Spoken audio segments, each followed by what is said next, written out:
Alright, hello everybody, welcome back to the channel. Today we're going to be reacting to what happened to Kira, Dead Man's Questions. Have you not suggested this in the other video? Because I was baffled. I was like, where did Kira go? Like, when he got dragged down, when the hands took him down and the other side got dragged down, where did they go? Where did they take him? And you lot said, this video here has the answers. It's only like a 5-minute video, so we're gonna watch it. I'm excited for this.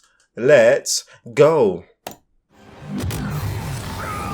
Yeah, see, I'm saying he got dragged in, and I was just like, where is he gone? Because like, you can't give me this one of the best things I've ever seen and not know where his fate is. Is Unbreakable and the death of Yoshikage. Is this the Jojo game? Question: what actually happened to Kira after he was engulfed by the unstoppable? Wait. Is this the Jojo game that you've been telling me to play? It is mentioned multiple times in part 4 that no one knows what happens to whoever is taken away by the alley. Not even Raimi, who has been there for 15 years, so we are only left to wonder. But thankfully, to hear a spin-off from part 4 and one shot entitled Dead Man's Questions. Oh, it's a one-shot, okay. Once again, Dead Man's Questions follows the story of Yoshikage Kira living as a ghost in the world of the living without the memories of his life or how he died, but still knowing his identity as Yoshikage Kira. And of course, retaining his burning desire to want to live a quiet life. We learned this very early on in Dead Man's Questions, and this answers the question of where people go after turning around in the ghost alley, at least when it comes to ghosts. So because Kira was already dead and living as a ghost when he was taken by the hands, it seems that the hands relocated Kira,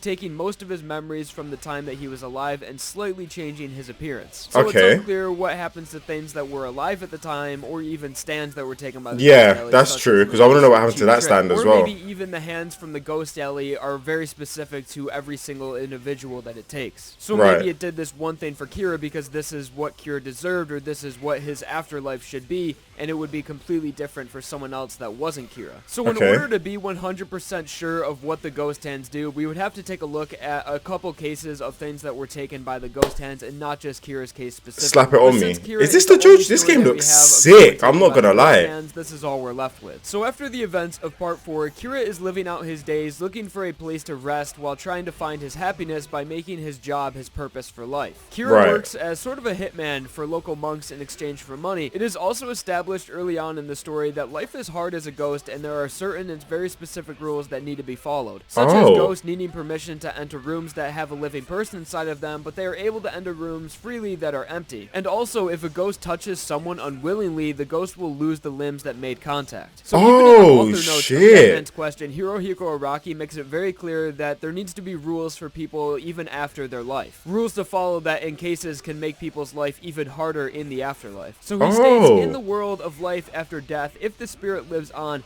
it would not be a world where anything goes, but where there are rules, just like this world. The ghost should go through the same amount of hardships we do, if not more. And considering what Kira's lifestyle is and what he does for work, this is definitely true, that the rules definitely limit him, and he has to live a life much harder than, say, when he was alive. So we follow Kira as he goes on multiple jobs, and during these jobs, we get a small glimpse of Kira's new life, and are reminded that this truly is the same person that once was. Yeah, it looks like it as well. He knows that he is and was a bad person and always will be.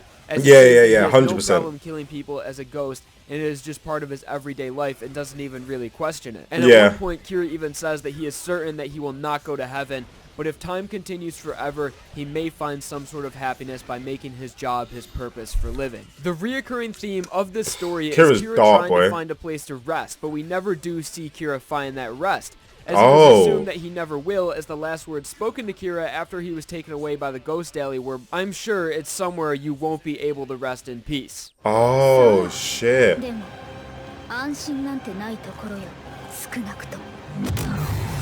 I remember this. The story Dead Man's Question is great closure for Kira's character, and it's a small glimpse into his new life, with of course a dead man questioning almost everything about his new life, from why would an elephant lose his nose, to how do these things in the spirit world work, like spirit cleansers. But it seems because of Kira's actions during his life, he will never get the quiet life that he's always dreamed of. So basically, for Dead Man's Questions, we see Kira walking off after an encounter with ghost cleansers, ironically missing his left arm, asking himself, where should I rest tonight? And that is what happened to Yoshikage Kira. I tried not to reveal every single thing that happened in the story, so you guys can read it for yourselves. There will be a link down below in the description. Yeah, I might read that still. I might read that. That seems kind of litty. After the events of part 4. Drop a like on this video if I fought your boredom, or if you just enjoyed. Subscribe. Yeah, I'm not gonna lie, that was a good video. Thank you guys for Thank you. watching. I hope you enjoyed. Okay.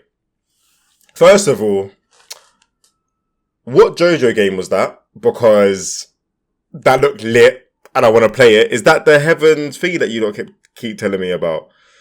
So there's that one. Also, I want to say thanks for X. The other question is, so basically, when he got taken by the hand, he didn't die. He got basically put into. Is it the same? Like, he got basically put into the same world. Is it another dimension, or is it the same dimension, or is it like? Do you know what I'm saying? Obviously, it's probably a different town, right? Because he's not in the same town as Josuke and Koichi and his girlfriend, all the man there, innit? So he basically just lived another life, but he was an assassin getting money for jobs and doing all of that stuff. But obviously, he had to live by certain rules and follow certain rules, or he would get his body parts ripped off and stuff like that. That just makes me want to ask more questions. So where's this link? Dead Man's Quest, the comic was Jojo. Okay, cool. Do you know what? I'm going to read that. I'm not going to lie to you because I'm very curious. Hopefully one day they will definitely make like a 1 episode thing about what happens. And so people can know. Because like I said, like you lot tell me that Kira is probably one of you lot's favourite villains in JoJo. And that's saying, do you know what I'm saying? So hopefully do like a little OVA or something like that. If they haven't done so already. But I will read the manga to Dead Man Questions. So anyway, if you guys enjoyed the video, it's a short one, but still, leave a like, subscribe to become a Don today, and I'll catch you dons in a bit. Sheesh.